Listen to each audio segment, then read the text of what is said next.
Affairs Unfiltered with me, Jack Stockwell. Um, I was daydreaming there for a moment on several different things and missed the timing. I apologize for that. Wow, what is going on out there? Gee, plenty of things to cover this morning, not the least of which is the racket of war.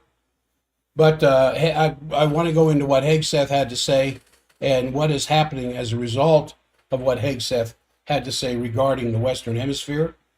A little bit of update around the world where there is some hope. There are some things going on that bring some hope to the face of this planet, not the least of which is this recent visit of President Putin to India. So I want to talk about that for a moment. Well, one thing when this is kind of downplayed in the news, what is going on between Russia and India and China. But you you need to remember what these three countries represent. Excuse me, as a majority of not all the people, but a good majority representing the global majority of the world. And I'm sure the various Rumpelstiltskin deals in the various capitals of Europe going on right now at these times are probably busy ripping themselves in half over the anger of the fact that Russia can meet with India and India can meet with China and China can meet with Russia and put these trade deals together through BRICS, through the global majority, with gold-backed trading securities. It just has the West in an absolute hysteria financially, especially since the financial strength of the West is based on the petrodollar. And since that is just losing attention left and right, and then you have the constant possible threat of China dumping their debt, that would be the end of it. One of the sword of Damocles that's held over all of our heads. So one of the most important events of this 2-day visit is this private discussion between Putin and Modi. And obviously, we don't know a whole lot about it, but there were a lot of treaties and deals of the Indian-Russian cooperation until 2030 that they've agreed upon, which is only 4 short years away.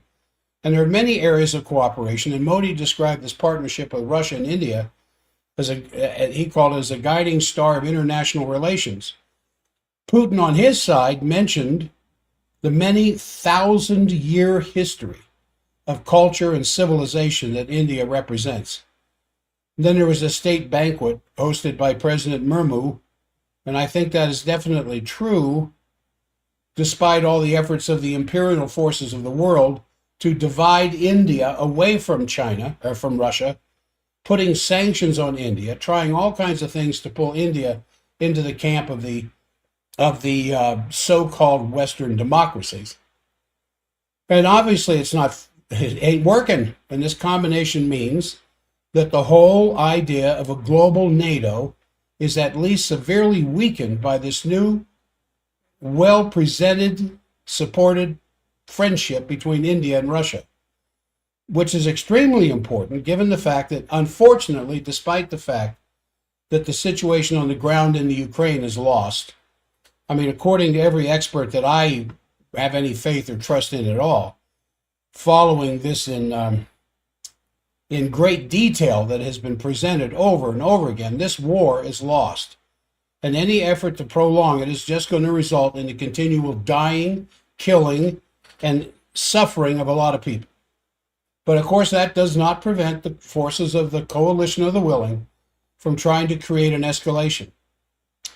And I think the most outrageous and infamous development of the last several days was an article written in October by the Italian Admiral Cavo Dragone, or Dragone. However, the Financial Times chose to only publish this on December 2nd. Obviously trying to sabotage the ongoing peace negotiations between Russia and the United States on the issue of the Ukraine.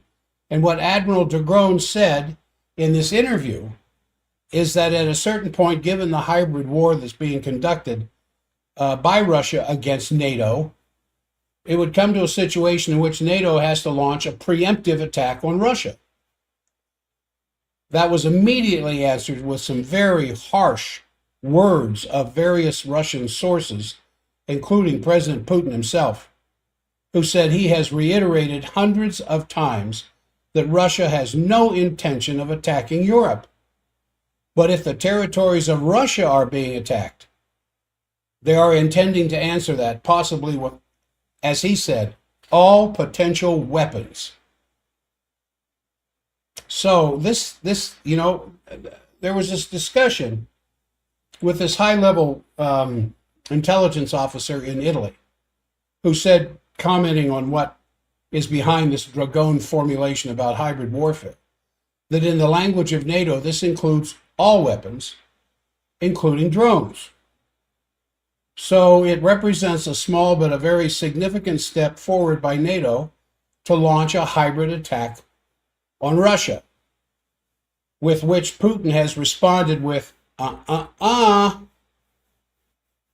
weapons can be used. While we have no intention of attacking Europe, what he's not saying, or what he's saying between the lines, if Europe attacks us, all weapons can be used. And given the fact that most of the instruments which are regarded as hybrid are not in the hands of NATO, but in the hands of the member countries, if there would be such a hybrid attack, one has to assume that Russia would answer in a non-hybrid way. In other words, if somebody in NATO's orbit, leadership, circle, threatens a preemptive attack on Russia, all alarm bells would ring, there would be a public outcry, but in the West, nothing of that sort happened. Excuse me. But in the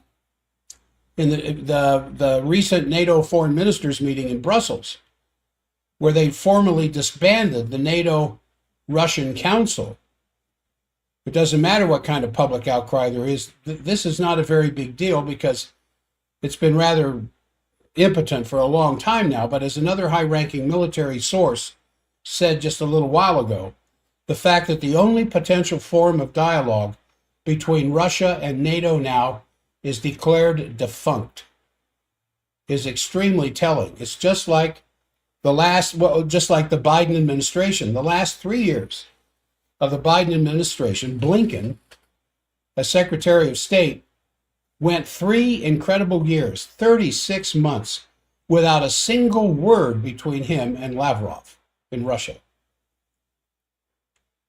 I was going to say his equal in Russia, but that would be an insult to Lavrov. I mean, equal position in political power. Lavrov, being foreign secretary, is essentially Secretary of State, as Blinken was. But Blinken went 3 years, and Putin Biden almost the same amount of time without discussion between himself and Putin. This is crazy. And now the last leg of some kind of conversation between NATO and Russia, the NATO-Russian Council, has been disbanded. I mean, it clearly shows that there is no interest to go in any direction of a diplomatic approach to this crisis, which is why several experts that I've listened to over the weekend all saying about the same thing. The Ukraine war is going to be decided on the battlefield. And if you've been paying any attention, it's already decided. As the Russians continue to move forward, kilometers per day. And they still have those 3 outposts. Well, outposts, not the right word. 3 enclaves, whatever, of completely surrounded Ukrainian forces. And the Russians are just waiting for them to surrender. They don't want to kill them. They're Slavs. They're fellow Slavs. They don't want to kill them. But if they leave them no choice, that's what Putin said. Lay down your weapons and surrender, or we'll destroy you. Also, the German parliament. Boy, here's another one for you. I think it was Friday. The German parliament on Friday had several important votes. One of them is that the German parliament has voted for the military draft to now be operational for young people in Germany. Now just imagine that here. Now, your boys, when they turn 16 and they get their driver's license, are supposed to register. I don't know if your sons have or not. They're supposed to, but it's not being enforced. Imagine Trump on Truth Social, one night in the middle of the night says, all right, this is getting pretty tenuous. I want to reestablish the draft. Does he have the authority to do that? Or is that something that comes from Congress? That's your trivia thing in the morning to think about. But last Friday in the German parliament, now supposedly this is only the draft, not yet a requirement for all young men to serve. And for the young women, they're included in this only as a voluntary at the time being. But Defense Minister Pistorius already said in his extremely bellicose way, as he has all along, that if there were not enough volunteers accepting the draft, then there will be coming an obligatory draft. So given the fact that this is incredible hype in Germany about what's known as Operational Plan Germany, a secret document of 12,000 pages, which is now being implemented at all levels of society, the German army is going to schools, as I have said for, is it a year, 2 years now? Advertising in the schools, all the public transport, which full of advertisements asking people to join the army. I mean, quite a push in that direction. There, Friday or Saturday, there were student demonstrations in 90 cities in Germany demonstrating against having to fight a war for the rich. And that's what their placards are saying. They don't want to fight a war for the billionaire warmongers. That's what their placards, that they're out there walking around, their protest signs. I mean, the kids know this. The children understand that it's not the German people wanting to go to war against the Russian people. The Russians and Germans, you know, prior to Hitler, prior to Napoleon, and the French invasion of Russia, have usually been pretty good friends.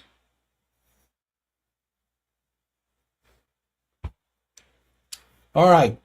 The Ministry of Education in Germany and the school trade union has warned that if the students do not attend school, then they will be answered with severe disciplinary action because the students are out protesting. They don't want to go to war with Russia.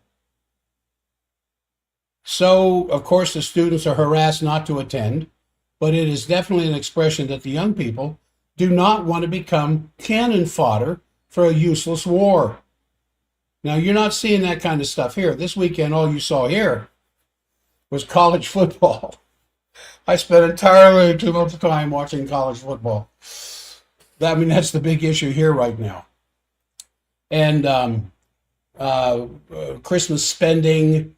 I saw an unbelievably long news coverage this morning of when it's best to ship your packages for Christmas. But if you wait too long, then the prices of shipping could be 200 to 300% higher than normal. And I'm sitting there thinking, come on, get on with the news, get on with the news, get on with the news. And they didn't talk about it. They didn't talk about Hegseth's speech, as I'm going to talk about it in a few minutes. Well, the only other crisis spot that I should mention, one more thing, Kuyat, I really like this guy. I quote him often. The former chief of staff of the German army and former head of the military committee of NATO, again in an interview said at no point in the Ukrainian army do they have any possible change in the road to their defeat. He said words to the effect that it was a lost affair from the very beginning. Then the only other, as I said, the only other really crisis spot, two, well, maybe three, is one that the situation in Venezuela remains very hot. And now the Russian ambassador, you heard about this, I'm sure, in Venezuela was asked if Russia would come to the support of Venezuela. And he said, if we are requested, we will consider it. Now, there's already Russian ships in the Caribbean. So,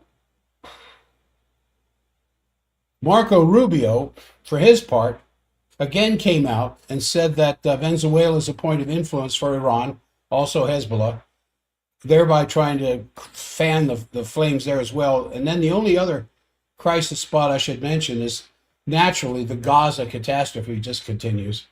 There is no earnest peace. There's no earnest attempt for a ceasefire. In fact, there is no ceasefire. Even though they say there is, Palestinians are still being shot to pieces every day. And the killing continues, both in Gaza and in the West Bank. Oh, the third one. The third, not to leave the Gaza thing too quickly, but the other one is this craziness that's erupted between Japan and China. And I mentioned this last week. The new Japanese Prime Minister, Takaichi, 3 weeks ago said that if there's a military attack on Taiwan by the mainland, this would represent an existential security situation for Japan, and they would intervene militarily. Now, this is significant. I don't know if you've heard this before or not, but Japan has now come out and said, we will militarily defend Taiwan if China comes after Taiwan. And then they also delivered missiles to an island, which is only 100 kilometers from Taiwan. And they're negotiating now to sell missiles as well to the Philippines. And all of that, of course, is severely heightened tension between China and Japan. In China, given the fact that we now have the 80th anniversary of the end of the war in the Pacific, the memories of the Japanese atrocities against China in the Second World War are extremely alive. And the situation could turn even more serious. There's already severe consequences going on. Tourism from China to Japan has stopped. Japanese restaurants in China are being boycotted. I mean, this could escalate into a really serious crisis. And it's part of the global NATO, because Takaichi, a couple of days ago, had this 30-minute discussion with NATO General Secretary Rudy, where she reiterated the security in the Indo-Pacific and that of NATO as being closely intertwined. We know that global NATO has offices in Tokyo. Now, here is the new Prime Minister, Japan, saying that what is going on with NATO in Europe, between NATO and Russia, is immediately intertwined between what is going on with the countries in Indochina against China. Well, if it wasn't worrisome enough already, I mean, it just points out the necessity to really go for something which does not only address the individual crisis spots that I'm talking about, but something that would eliminate geopolitics for good. So it's quite interesting that it's tomorrow, I think, December 9th, the Valdai Club, yeah. Having a meeting on Eurasian security, which has been pushed again by President Putin. Now, Valdai is just Valdai. You can Google it yourself. It's more than, what's that thing that we used to have in Washington? Maybe we still do. The press club, the press something or other. I forget what it is. Where the some press organization has guest speakers come in and talk, and it gets a lot of attention because a lot of people pay attention to it. That's kind of silly. Anyway, the Valdai Club is kind of like that in Russia. And so it's a way of letting information out, a way of letting policies kind of be established without being established by political heads, and through the Valdai Club. And the Valdai Club, which is pushed again by Putin, he said there's this urgent need to have a Eurasian security structure. And so at this meeting of the Valdai, there's going to be 40 representatives representing the Asian countries of the Eurasian continent. Now, I have tried emphatically and repeatedly to make the point that we do need a new security and developmental architecture which takes into account the interests of every single country on this planet, or else it won't work. I mean, that's what we've had the last several hundred years, is a security agreement between the Western nations that have kept the rest of the planet a plantation economy, a plantation world. And those countries have simply said, we've had enough. Now they're banding together to represent the current representation of world policy as it exists right now is 85% of the world's population is represented by the BRICS countries, leaving 15%. Who would that be besides the United States and Western Europe? Now, this has an awful lot to do with what's going on with Venezuela, which I will get to shortly. So, if you look at this recent statement that I just said of Admiral Dragon, I think that underlies the point that we're trying to make here. You need to put in the idea of a new security and development architecture seriously on the table, which is what I wanted to say from the beginning. They are putting together a new, I guess serious from their point of view, security and architecture agreement for the Middle East, which turns Gaza into a paradise, a luxury resort. They just have two things. They got to get rid of all of the bombed out buildings, and they have to get rid of those who are still alive from the bombing out of the Gaza, the Palestinians. And the number I've seen is still up somewhere between 1.5 to 2 million. So they have to get rid of them, and they have to bring in the dozers for which Trump months ago already set in, a dozen D11? D11 Caterpillar dozers are huge. If you started one downtown at 4th and State and just pointed it straight down State Street, turned it on and let it go, it would go for miles before anything could possibly stop it. Those things are so huge and so powerful. And so that is the security agreement for the Middle East, which will be the decimation of what's left of the Palestinian population and the establishment of a new Gaza, the new Gaza. All right, now, when you look at what's going on here in our hemisphere, and I've been thinking of something, I was wondering, why is all this emphasis on the Western Hemisphere all of a sudden going on? The Chinese have been on this hemisphere for years. The Russians have been in this hemisphere for years. Why is this all of a sudden a new big thingy? And if you look at this article by Elliot Abrams, remember him from Bush and Nixon in Foreign Affairs, he bluntly states that the real purpose is to have regime change in Venezuela because Venezuela is the hub for China, Iran, Cuba, and Russia.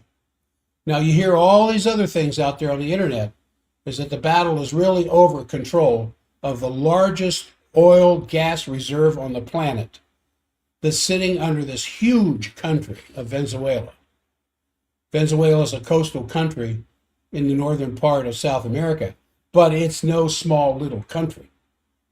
It is huge.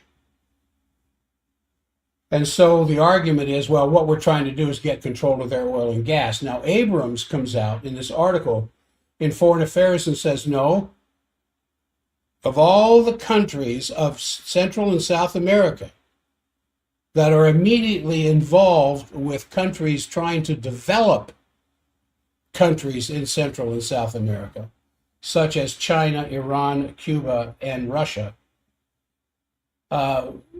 given the fact that the Chinese have increasing influence through such projects as the Chancay port in Peru, which will kind of make the shipping reports at Long Beach and Oakland look rather small. And then the bioceanic railway that's being constructed from these ports over to the eastern side of South America, especially into Brazil, for high-speed transport trains. That's getting in the way of not just, excuse me, inferences that somehow this is affecting the Monroe Doctrine. But what Abrams is saying is we can't let these countries that are on the bad boy list get a foothold in the development of the natural resources of South America. In other words, the resources of South America are ours, not these boys from the East. Now, while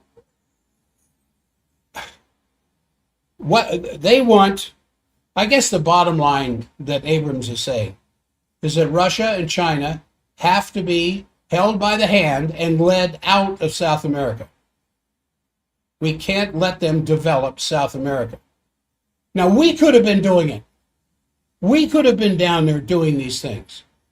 But we've been too stretched out and too weakened by our military involvement around the rest of the planet. But we should have been down there doing this stuff. And while I think this would absolutely aggravate all the problems of the migrants if this happens, because there'd be a whole new wave of refugees, it would cause more bloodshed at the American or the Mexican-American border. But I think that this untenable policy of the administration to get rid of all immigrants, the so-called illegal migrants from countries of the global south, this is just, I think this is getting out of hand. But I'm not going to go into it any further than that. But all of this would not be necessary if somebody could just get Trump's ear to not try to chase the Chinese out of Latin America, but cooperate with them. Go down there and help build up these countries, including replacing drug fields with agricultural production. Create jobs for the refugees to stay home and build their own countries. The only reason they come here is for economics. So you stop the way that Western banking systems have held these countries as slave zones and make internal development possible with internal credit so that these people can stay there, make a decent wage. They don't want to come here. They'd stay in their own countries if they could make the money they're making here, which is completely possible by changing the way their finances work. I mean, this would be so much more in the interest of the United States to cooperate with China rather than trying to keep this idea of dominance at a moment when the rest of the world is moving to this multipolar cooperation based on sovereignty and non-interference in the internal affairs of other countries. And the four initiatives which have been put forward by President Xi Jinping, the global security development, civilizational governance initiatives, together represents a great package to resolve these questions. But no, oh, China's communist. Oh, Russia wants to conquer the world again through the Soviet Union model. Rather than sitting down and listening to what these people are not just saying, what they're doing. And what they're doing in sub-Saharan Africa. The building of these hydroelectric power dams. As I've said before, there are still 600 million Africans with no electricity. So naturally, when China shows up, when Russia shows up, and says, here's how easy it is. That's going to cost some money. You're going to have to be investors in this as well. But we're going to build 3 or 4 dams over the next 20 miles over this Congo River and capture all of that power and convert it into electricity and electrify sub-Saharan Africa. What's it going to cost you? You know, do you have to do what Confessions of an Economic Hitman had to say? No, not at all. But Russia has already forgiven nearly $30 billion in loans to these countries to help them to develop. Because Russia, the new Russia, Putin and the Russian Federation, and China, and what China has done over the last 2 decades to bring 850 million Chinese out of desperate poverty, at least to a middle-class wage and living standards. That gets attention from all these other countries. And they're thinking, well, why can't we do the same thing? No, we're dependent on loans from the International Monetary Fund. If we don't get those loans, we won't be able to stay in power. We won't be able to afford the army that lets us stay here as dictatorial presence in this country. And what Russia, China, and now India are offering, that's gathering more and more members from BRICS all the time, is a gold-backed trading standard between them, so that when the sanctions from the West come and tell people, if you buy any Indian oil that we know came from Russia, this is what we're going to do. That kind of mafia tactics is going out the window where it belongs. I mean, this is an absolute minimum demand for us to grow as a human species. So there's some other things I could talk about, but it's too depressing. Otherwise, I'm really rather optimistic. There was this really good meeting between Lula and Trump, which in progress, given the fact that before there was an adversarial relationship. And then very, very importantly, very importantly, the Pope, the first American Pope, mentioned in his presentation he gave on the coincidentia oppositoria, or in other words, the opposites of coincidence. A very interesting idea that's been around for a few hundred years, how basically two opposites coming together in a coincidental situation, which might be boiled down to mutual survival, opens the door to discourse and a relationship, politically, socially, economically, that didn't exist before, except through some sense of the threat of warfare. Anyway, that's kind of what's going on out there right now. But American foreign policy, as usual, has a way of getting in the way of everything. So in this December 4th article entitled, it was in the Wall Street Journal, Hegseth asked top admiral to resign after months of discord. And this is what the article says. Defense Secretary Pete Hegseth shocked the official Washington in mid-October when he announced that the 4-star head of U.S. military operations in the Caribbean was retiring less than a year into his tenure. Now, according to 2 Pentagon officials, Hegseth asked Admiral Alvin Halsey to step down, a de facto ouster that was the culmination of months of discord between Hegseth and the officer. The primary reason for the firing was that Hegseth had initial concerns about the legality of lethal strikes on alleged drug boats in the Caribbean, according to former officials aware of the discussion. Now, Halsey being forced out, here's another article in the Atlantic, U.S. escalating against Venezuela. They gave some background to this fight that's going on. The first United States military strike against an alleged drug boat from Venezuela occurred all the way 3 months ago, September 2nd. And by early October, the conflict apparently centering on Trump administration's policy of military strikes against alleged drug boats without due process has finally reached a boiling point.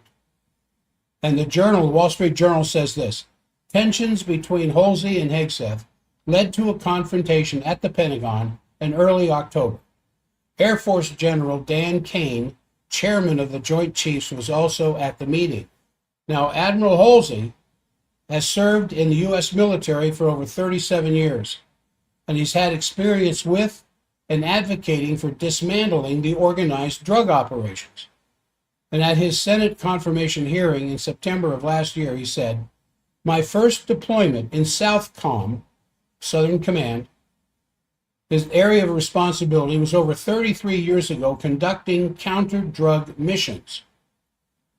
Then in addition to Halsey, Colonel Paul Mager, the top lawyer of the Southern Command, serving as senior staff JAG officer, said this, initially concerned about the ramifications for U.S. service members because targeting the alleged drug boats stretched the boundaries of the legal definition of engaging in military hostilities, according to a third U.S. official and a former senior U.S. official. This comes from the Wall Street Journal. Then NBC News almost a month ago said this, top military lawyer raised legal concerns about boat strikes. The senior military lawyer for the combatant command overseeing lethal strikes on alleged drug smuggling boats near Venezuela disagreed with the Trump administration's position that the operations were lawful. Thus, both the Southern Command's top military officer and his top Judge Advocate General raised legal questions and apparently disagreed with the Pentagon's Operation Southern Spear in the Caribbean. Publicly, Halsey has maintained support of the operation, but his final day in uniform will be December 12th. When is that? That's just the end of this week, isn't it? Anyway, Hegseth's speech to the National Security Strategy at Reagan Defense Forum, this was 2 days ago. U.S. Secretary of Defense Pete Hegseth took his shallow sloganeering to the Reagan National Defense Forum in Simi Valley, California, and I'm reading here from the official report, to extol the supposed virtues of the Trump administration's 2025 national security strategy. Then Hegseth, reporting on a Pentagon summary, underscored the numerous parallels that he believes exists between the military strategies and policies of Reagan and Trump, while also emphasizing his view on the current president's commitment to strengthening the U.S. military. Now, not one thing that was not said is that Reagan did not tear down the firewall between the military and law enforcement in a way the current administration is doing. So, Hegseth says, make no mistake about it, President Trump is hell-bent on maintaining and accelerating the most powerful military the world has ever seen.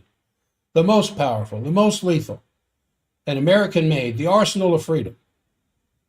Then Hegseth goes on that the Trump administration and the War Department are committed to putting America first and avoiding getting into seemingly unending foreign entanglements, as well as prioritizing the nation's security, freedom, and prosperity of all its citizens.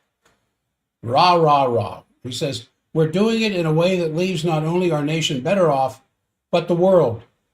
Out with utopian idealism, in with hard-nosed realism, he said. Then he argued that the U.S. border should be the last line of defense, rather than the first line of defense. And that's why the War Department is prioritizing combating narco-terrorism throughout the Western Hemisphere. He said, these narco-terrorists are the Al-Qaeda of our hemisphere, and we're hunting them with the same sophistication and precision that we hunted Al-Qaeda. In conclusion, Hegseth reiterated that the Trump administration is committed to putting America first by pursuing peace through strength. I don't know. Peace through strength. Bombing these alleged narco-terrorist boats carrying cocaine. And I mean alleged, because nothing's been proven in court. He said, we're reviving the warrior ethos. We're rebuilding our great military, and every day our warriors are reestablishing deterrence. We owe safety freedom, and prosperity to the American people, and we will deliver. So some of the responses, then I want to get to another topic, but I want to get to this first. Several members of Congress who were present for Secretary of Defense Hegseth's address to the Reagan National Defense Forum weren't too terribly happy. Don Bacon, a Republican from Nebraska, called the national security strategy a bad strategy because it criticizes Europe, makes nice with Russia. He said, you could tell that. They're communicating they want to push back NATO, do less of NATO. I think that's not what the American people voted for or want. We saw the polling numbers today, referencing the Ronald Reagan Institute Defense and National Security poll that supposedly showed 60% support for NATO among the American people, which number is dropping, by the way. Representative Adam Smith, a Democrat from Washington, the ranking Democrat on the House Armed Services Committee, said it was the most unprincipled presentation he's ever seen made at this Reagan gathering. He said it didn't try to attempt to establish that we had any particular values, rules based on international order, freedom, democracy, human rights, more economic opportunity even. He said we have the ability to go out and grab stuff in the world. That's what it is. Look, he said he's summarizing Hegseth's comments by saying, hey, we're the United States. We're a very powerful country. We have the ability to go out and grab the whole world if we want it. Then Smith added, while he is troubled by the document's Monroe Doctrine language, as well as the slights to European immigration policies, he said it's not optimistic that there will be enough Republican support in Congress to challenge the administration's assertions. He said the Republicans are still talking about American values, but they are thus far unwilling to challenge this president when he directly contradicts and places at risk the very values that they profess to support. So in Moscow, Kremlin spokesman Dmitry Peskov said that this national security thing doesn't call Russia a direct threat to the U.S. and its allies. We consider that a positive step. So the message for Russia-U.S. relations sent by the Trump administration obviously differs from the approaches of previous administrations. Peskov said this: overall, these messages are certainly in contrast with approaches to previous administrations. The Kremlin is going to review the updated U.S. national security strategy in more detail and analyze its provisions. Certainly, it will be considered, analyzed in much more detail. All right. Now I want to get to an interesting article I picked up over the weekend. John Leake, published in Focal Points, talking about old General Smedley Butler. And many of you are familiar with him. But first, a couple of things. We had a great Black Friday sale. Thank you for all of you who participated in it. It'll keep my office open for at least another 30 days. I really appreciate that. Also, half off on new patients is still going. I've got some this week for those who want to take advantage of what it is that we do. And it's not just getting rid of pain. It's opening up the neural pathways that increase cognizance, increases memory, increases resilience against disease, improves the immune system. People who have been under this care for a while, who have no longer have pressure brought on their brain stems or the upper spinal cord because of the misalignment, recognize that life for them is so much better. Better sleep, better energy, better sex, better digestion, elimination, stronger immune systems, simply by opening up the neural pathways that make the greater expression of life possible. And it's hard sometimes to get that concept across somebody who's never experienced this. because they think that what they're experiencing now is the best that there is. Not so, compared to having everything opened up. As I often brag, I'm 75 and still going 100 miles an hour because I've been under this care almost half my life. And when I feel the slightest threat to something going on with my central nervous system, I call my NUCA doctor. And he actually comes to my office to take care of me. All right. The consultation is free. But you need to schedule it. Now, if you don't know what I do, you can go to jackstockwell.com, and there's an introductory video there on NUCCA, NUCCA. Stands for National Upper Cervical Chiropractic Association, meaning the chiropractic focus of how important the correct position of that top bone in the neck is to the regulation of everything else inside the human body, not the least of which is changes in posture that lead to muscle pain, back pain, low back pain, knee pain, even down into the feet.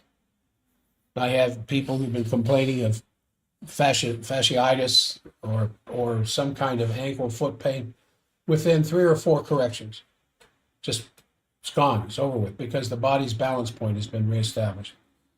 You have to call the office for an appointment, 801-523-1890. Or you can go to jackstockwell.com and sign up for an appointment there, and then the staff will get back to you and refine something so that you can come in and we can talk. And if you don't want what I offer, we'll still be friends. And it'll be nice to get to know some new people. All right, Smedley Butler. You know, all of this stuff that's going on in Venezuela. And I'm quoting John Leake here. He says it reminds him of Major General Smedley Butler, who said, "War is a racket, it always has been. It is possibly the oldest, easily the most profitable, surely the most vicious. It is the only one in international scope. It is the only one international in scope. And it's the only one in which the profits are reckoned in dollars and the losses in lives." So the U.S. military's blasting of these suspected drug-running boats in Venezuela's coastal waters, over 2,200 miles away from us. Leake says reminds him of Butler. He said at the time of his death in 1940, he was the most decorated Marine in U.S. history. During his 34-year career, he fought in the Philippine-American War, the Boxer Rebellion, the Mexican Revolution, and World War I. And he said at some point after World War I, he began to have grave doubts about his profession over time with study and reflection.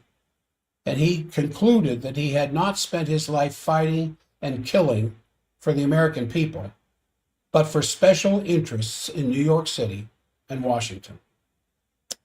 It's like Doug McGregor, Colonel Douglas McGregor, who, if you don't know who I'm talking about, you just go to youtube.com and search Colonel Douglas McGregor and start listening to what's coming out of his mouth. He reminds me of Smedley Butler, and I didn't even know Smedley Butler. But as Smedley Butler said in his 1935 book, War is a Racket, he said, "I helped make Mexico, especially Tampico, safe for American oil interests in 1914. I helped make Haiti and Cuba a decent place for the National City Bank boys to collect revenues. I helped in the raping of half a dozen Central American republics for the benefits of Wall Street. The record of racketeering is long. I helped purify Nicaragua for the international banking house of Brown Brothers in 1909-1912. I brought light to the Dominican Republic for American sugar interests in 1916. In China, I helped to see to it that Standard Oil went its way unmolested." He says this, "A racket is best described as something that is not what it seems to the majority of the people. It is conducted for the benefit of the very few, at the expense of the very many. Out of the war, a few people make huge fortunes." And so the war is indeed, according to Leake here, profitable for the financiers and industrialists who champion it, it's invariably a disaster for a free citizenry, as James Madison remarked in a 1795 pamphlet. He said this: "Of all the evils to public liberty, war is perhaps the most to be dreaded, because it comprises and develops every other. War is the patent of armies. From these proceed debts and taxes, and armies and debts and taxes are the known instruments for bringing many under the dominion of the few. In war, too, the discretionary power of the executive is extended. Its influence in dealing out offices, honors, and emoluments is multiplied, and all the means of seducing the minds are added to those of subduing the force of the people. No nation could preserve its freedom in the midst of continual warfare." Nevertheless, the U.S. government propaganda for waging wars abroad, thousands of miles away from the American homeland, where it does not get in the way of college football playoffs, always works. It always works. We've got to get them there, or they're going to come here and get us here.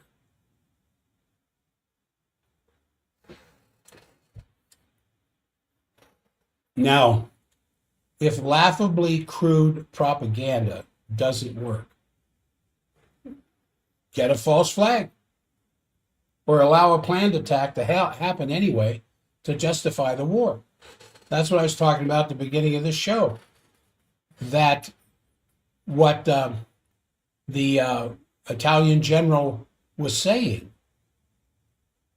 Well, what we need is a red flag event to regender our interest in combating the Soviet Union's legacy, the Russian Federation. Now, blasting suspected drug runner boats in Venezuela coastal waters on the grounds that they're being piloted by narco terrorists, it is just a new zenith in the sky of ridiculousness. He says this: I know, the CIA has discovered all kinds of new intel and informants, and they all sound very persuasive. What kind of patriotic American citizen would doubt that the Pentagon is telling the truth about a foreign military operation? Well, Smedley Butler, for one. He said, "My brother emailed me this morning to report that he was recently in Trinidad and was impressed by the robust security that was evident in the port of Spain. He learned that the island nation of 1.5 million has struggled with endemic substance abuse, mostly marijuana. Some cocaine is smuggled in from Venezuela for further transnational shipment. But according to a report published on the U.S. State Department's website, most of the cocaine transiting through Trinidad and Tobago is eventually shipped to Europe." He says if Smedley Butler were alive today, he would certainly raise the suspicion and call for an investigation that this latest bellicose theater in Venezuela is being driven by Wall Street players who see the nation's oil reserve, the largest proven on earth, as collateral for a fresh round of credit expansion. The only growth story that Wall Street now can deliver is artificial intelligence. But it's hard to see how artificial intelligence companies can continue driving the NASDAQ ever higher while continuing to operate at a substantial loss. OpenAI is currently burning over $10 billion per quarter. Moreover, in order to fulfill the great promises of AI, the United States is going to need to produce a lot more power.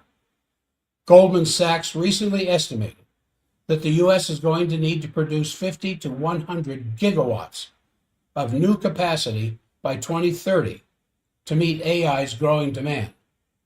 The higher end of this scale exceeds California's current total power generation capacity of 86 gigawatts. This is why Bill Gates recently announced he's no longer too worried about global warming.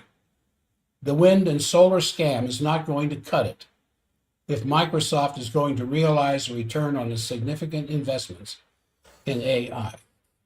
Now, what did that last sentence mean? The wind and solar scam to help the global warming crisis that's been pushed by Bill Gates is not enough power to match the AI empire that he is building. So he's going to have to go back to fossil fuel power generation or nuclear power generation. And you see what's going on here in Utah down at Green River. The idea of putting a nuclear power plant in there, I think that's a great idea. But they're fighting over water because power plants like that require a lot of water. I understand that too. I understand how that's going to be a problem. But who usually wins out and stuff like that? Doesn't matter what the Green River City Council votes on. It's going to happen. It's going to happen. And there are nuclear power plants in this country that have been shut down for decades that they're talking about reviving. But they have to change the internal combustion sources because a lot of these were producing some pretty dirty byproducts. Now they have sophistication where a lot of the dirty byproduct is consumed by the system itself.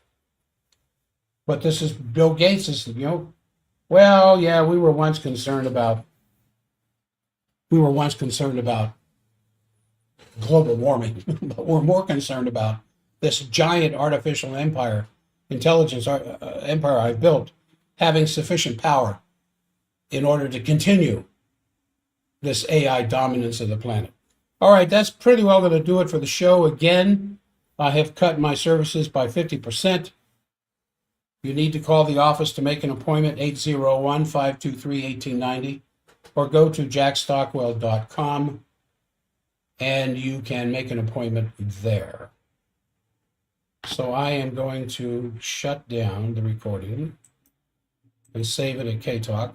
For those of you on the stream, thanks so much for being a part of the show. I'm going to pick this up tomorrow where I left off today because of very important things going on between the U.S. and Russia right now as we speak that I want to talk about tomorrow. So I will see you.